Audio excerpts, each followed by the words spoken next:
In the heart of a small town, nestled between rolling hills and ancient trees, there stood an old school. This school, like the land it occupied, held many stories, stories of the past, whispered by the wind and echoed in the quiet moments of dusk. Among these tales was one that had been passed down through generations, a story that sent chills through the bones of those who dared to listen, the tale of the vanishing student. Long ago, before the school grew and new buildings sprang up around the old structure, there was a classroom on the top floor that carried an unsettling energy. It was a room where the light struggled to enter, where shadows lingered long after the day had passed. The wooden floors creaked underfoot, and the air felt thick with the weight of unspoken words. It was here, in this very room, that a quiet girl named Lily would often stay after school, lost in her studies as the sun dipped below the horizon. Lily was a girl of few words, her thoughts always drifting like the autumn leaves that danced on the wind. She was a diligent student, her head often buried in books, her focus unwavering. But as the day turned to night, the school grew silent, and the shadows lengthened in the corners of that old room. It was on one such evening that Lily stayed behind, determined to finish her assignment before returning home. The sun had already set when Lily finally noticed how dark it had become. She gathered her belongings, her mind still preoccupied with her studies. But as she reached for her bag, a strange sensation washed over her, an icy chill that crawled up her spine. She paused, her heart beating faster, and glanced around the room. It was empty, but something felt terribly wrong.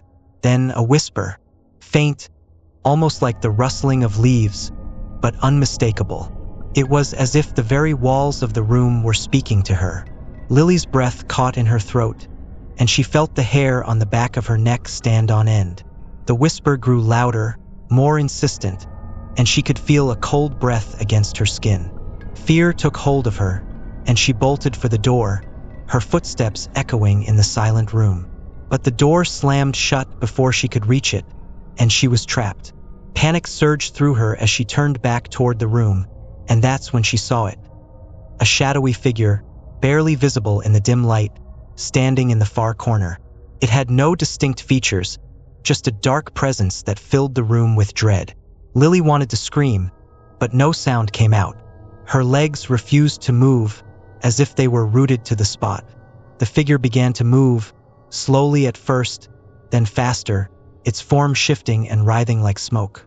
Desperately, Lily pressed herself against the door, her hands fumbling for the handle. But the figure was upon her in an instant, its cold, dark hand reaching out. As it touched her, everything went black. Lily was gone.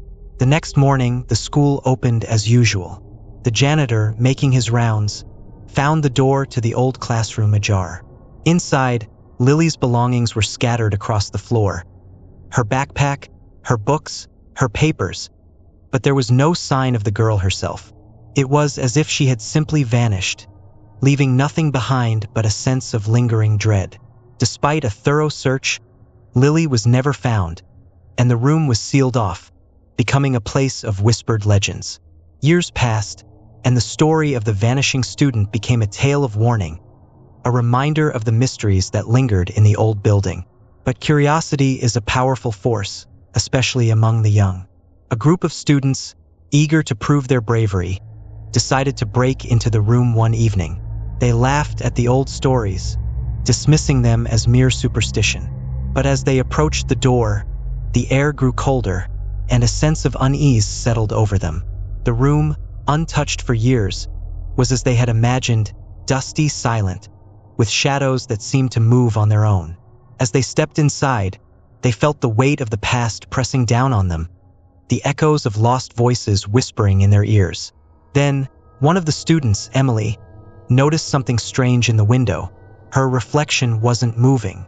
Emily stared at the window, her eyes wide with fear, as her friends called out to her. But she couldn't respond. Her reflection seemed to be staring back at her, its expression one of terror. Then, before their very eyes, Emily began to fade, her body becoming translucent as if she were being pulled into another world. Her friends watched in horror, unable to move, as she slowly disappeared, leaving behind only a faint outline in the dust. The room grew colder still, and the whispers intensified, filling the space with an otherworldly noise. The remaining students, their hearts pounding with fear, fled the room, leaving the door to slam shut behind them. They never spoke of what happened that night, but they knew one thing for certain: the legend of the vanishing student was no mere story.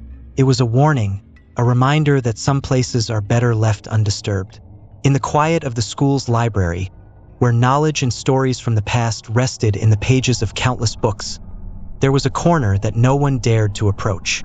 This corner, tucked away behind rows of ancient tomes, was a place where the light struggled to reach, and the air was thick with the scent of old paper and dust.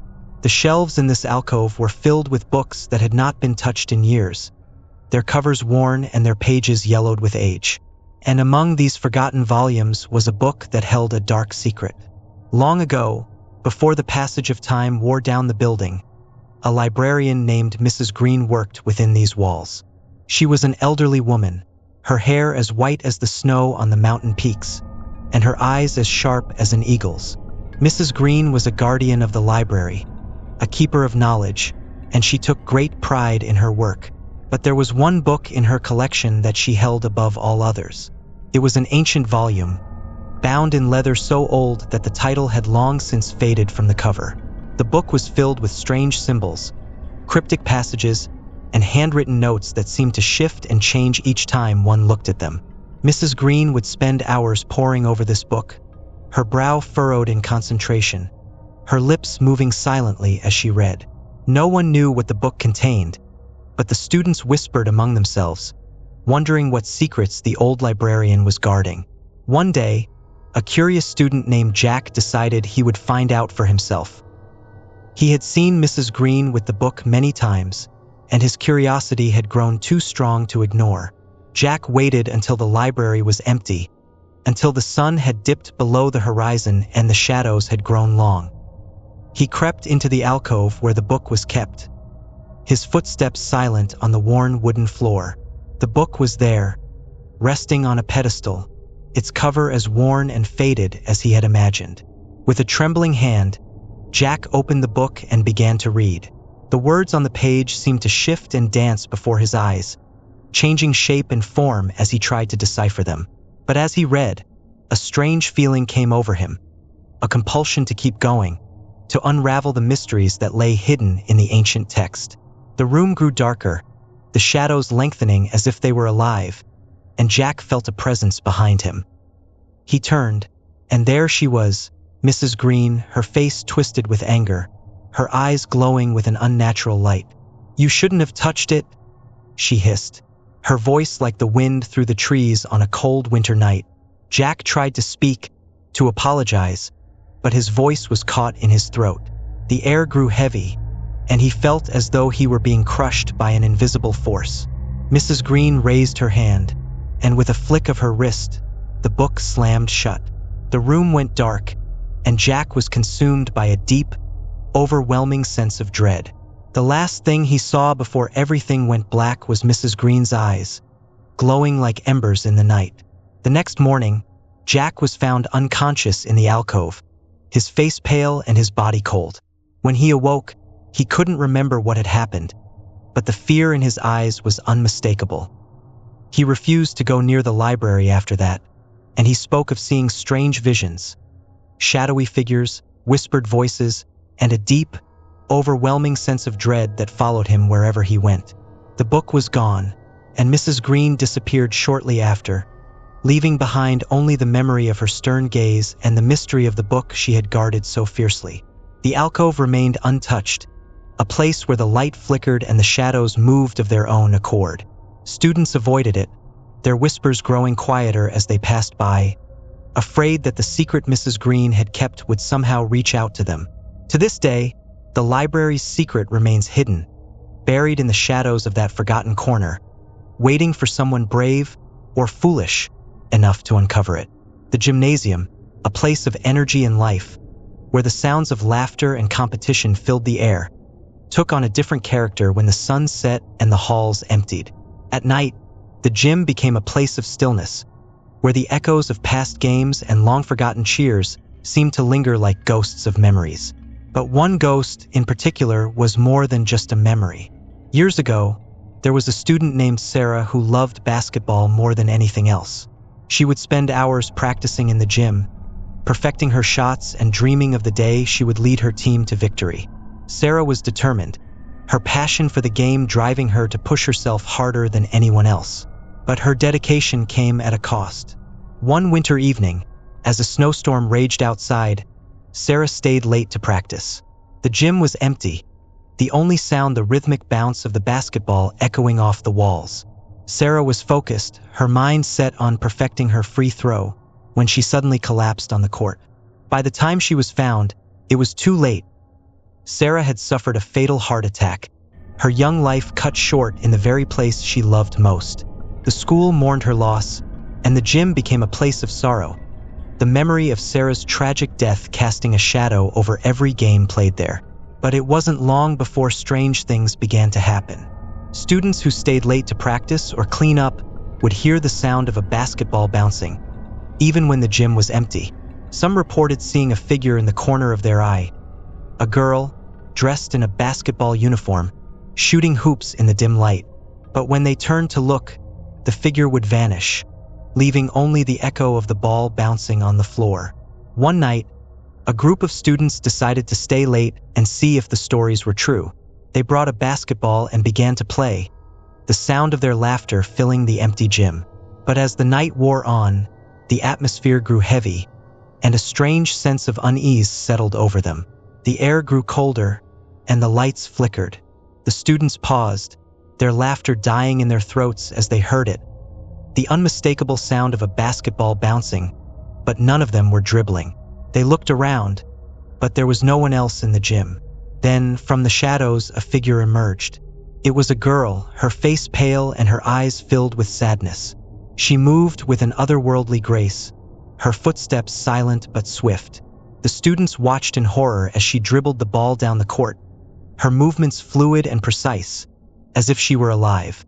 But they knew better. This was Sarah, the girl who had died on this very court. Panic set in, and the students dropped the ball, scrambling for the doors. But the ghostly figure continued to play, oblivious to their terror. As they reached the doors, they flung them open and rushed outside, not daring to look back. The gym doors slammed shut behind them, and the sound of the basketball stopped. The students never returned to the gym at night, and the story of Sarah's ghost became a cautionary tale, a reminder of the tragedy that had taken place all those years ago. To this day, the gym is avoided after dark. The ghost of Sarah is said to still roam the court, forever searching for the game she never got to finish, her spirit trapped in the place where her life ended too soon. In the days when I was still a young one, just beginning to learn the ways of the world, I was sent to a new school. This school, Sri Ganesh Secondary School, stood tall and proud like an ancient tree, its roots deep in the soil of our land, where spirits of old still walked among us. I had heard whispers in the wind, carried by the voices of the elders, about a place within the school that was forgotten by time and shadowed by sorrow. They spoke of a classroom that no one entered, a room where the air was thick with the weight of the past. The old ones said the land remembers, and this classroom was a place where the land remembered well. On the first day, I felt the pull of that room, like a calling from the earth itself. It was hidden away, at the end of a hallway that seemed to stretch on forever. The walls around it were cracked, and the paint peeled like the bark of an old tree. The door, heavy and worn, creaked with the voice of the spirits when I pushed it open. Inside, the room was cold, colder than the breath of winter. The air was still, as if the spirits were holding their breath, waiting. Desks were scattered, some overturned, as if the students who once sat there had left in a hurry. The blackboard was covered in dust, but beneath the layers, faint markings could be seen. Symbols and words in a language older than the school itself. I was not alone in the room, though I stood there by myself. I could feel the presence of those who had come before, their eyes watching me from the shadows. The wind outside whispered through the broken window, and I heard the voices of the spirits. They spoke in tongues I did not understand, but the feeling they left in my heart was clear: sorrow, anger, and a longing for something lost. As the days passed, I found myself drawn to the room again and again. Each time I entered, the spirits seemed closer, their whispers louder. They wanted to be heard, to have their story told. And so I listened. The land remembers, and so did the spirits. They told me of a time long ago when the school was first built. The land it stood on was once a sacred place, where the people gathered to honor the spirits of the earth and sky. But the coming of the school disturbed the balance, and the spirits were angered. They tried to warn the people, but their voices were drowned out by the noise of hammers and saws. The classroom was where it all began. The first teacher, a woman with a heart as cold as the winter winds, had no respect for the spirits. She mocked their warnings and forced the children to stay in the room even when the walls themselves seemed to weep. The spirits grew angrier, and one day, they took the teacher and the children away, leaving the room empty, but not forgotten. The school tried to continue as if nothing had happened, but the spirits would not be silenced. The land remembers, and the room remained, a scar on the face of the school, a place where the spirits still walked. One night, as I stood in the room, I heard a voice clearer than the rest. It was the voice of a young girl, her words full of sadness. She spoke of how she and the others were trapped, their spirits unable to move on because of the teacher's cruelty. She asked for my help, and though I was afraid, I could not refuse. The elders had taught me the ways of the old ones, the ways to honor the spirits. I knew what had to be done. I gathered sage and cedar, sacred herbs of our people, and with a prayer to the Great Spirit, I burned them in the room. The smoke rose, thick and fragrant, and as it did, I felt the presence of the spirits grow stronger.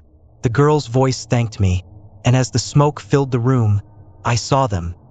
Faint figures of the children and the teacher, their faces no longer twisted in anger or fear, but peaceful. They began to fade, their spirits finally free to move on, carried away by the smoke and the wind. The room grew warm, the chill of the spirits gone. The land remembers, but now it remembers peace. I left the room that night and never returned. The door remained closed, but it no longer carried the weight of sorrow. The spirits had been heard, their story told, and the balance restored. There was a time when I was a young one, eager to fill my mind with the stories of the world. The library was a place of knowledge, where the voices of those long gone were captured in the pages of books. But in our school, the library was also a place where the spirits dwelled, waiting for someone who could hear their whispers. The elders spoke of a spirit that lived among the shelves, a soul that had once been a keeper of stories, but had become lost between the lines of words. This spirit, they said, was neither good nor evil, but restless. It searched for something it had lost long ago, and it called to those who entered the library alone. One afternoon, as the sun began its descent behind the mountains, I found myself drawn to the library. The air was thick with the scent of old paper and dust, and the silence was heavy, as if the room itself was holding its breath. I wandered between the rows of books, feeling the presence of the spirit, though I could not see it. As I reached the back of the library, I noticed a book lying on the floor, its pages open as if someone had been reading it. The cover was old, the edges frayed, and the title was written in a language I did not know. I picked it up, and as I did, I felt a cold breeze brush against my face, though the windows were all closed. The breeze carried with it a whisper, soft and distant, like the murmur of a stream. The voice spoke in tones of sorrow, asking for help. I knew then that the spirit was near, watching me, waiting for me to listen. The land remembers, and so does the spirit, bound to this place by a longing that has not faded with time. The book in my hands seemed to pulse with life, and I felt compelled to open it. As I turned the pages, the words began to blur and shift, forming images in my mind. I saw a young girl, dressed in the clothes of another time, sitting alone in the library, reading the very book I held. She was the spirit, I realized, a child who had been lost to the world of the living but remained in the world of stories. She had been a keeper of tales, one who cherished the words of others more than her own life. But one day, she had found a story that was not meant for her, a tale of darkness and despair. The words had trapped her, binding her spirit to the library, unable to leave, unable to rest. The elders had taught me that all spirits seek peace, a return to the balance of the earth. I knew what I had to do. I sat down, closed my eyes, and began to speak, calling upon the Great Spirit to guide her home. I offered a prayer, not in words, but in my heart, asking the spirit of the girl to find the path back to the land of her ancestors. The air grew warm, the cold breeze faded, and I felt the presence of the spirit lift, like the mist rising from the water at dawn. The book in my hands closed itself, the pages still, the story told. The library was silent once more, but the weight of the spirit was gone. I placed the book back on the shelf, knowing that the girl had found her peace. The land remembers, and now it remembers her with kindness. I left the library, never to see the spirit again, but her story stayed with me, a reminder that even in the quietest places, the past is always present. In the days of my childhood, when the world was still full of wonder, there was a place where the children of our school gathered to play. The playground, with its swings and slides, was a place of laughter and joy. But as the sun dipped low and the shadows grew long, the playground became a place of whispers, where the spirits of the past walked among us. The elders spoke of the shadows, the ones that moved when no one was near. They said these shadows were the spirits of children who had once played there, their lives cut short by the hand of fate. The land remembers, they would say, and so do the spirits, who return to the place where they last knew happiness. One evening, as the light of day faded into the embrace of night, I lingered on the playground, watching the sky turn to shades of orange and purple. The other children had already gone, leaving me alone with the silence and the creeping darkness. I sat on a swing, the chains creaking softly, when I noticed something strange. The shadows beneath the trees began to move, not in the way that shadows normally do, but with a life of their own. They stretched and twisted, taking the shape of figures small and childlike.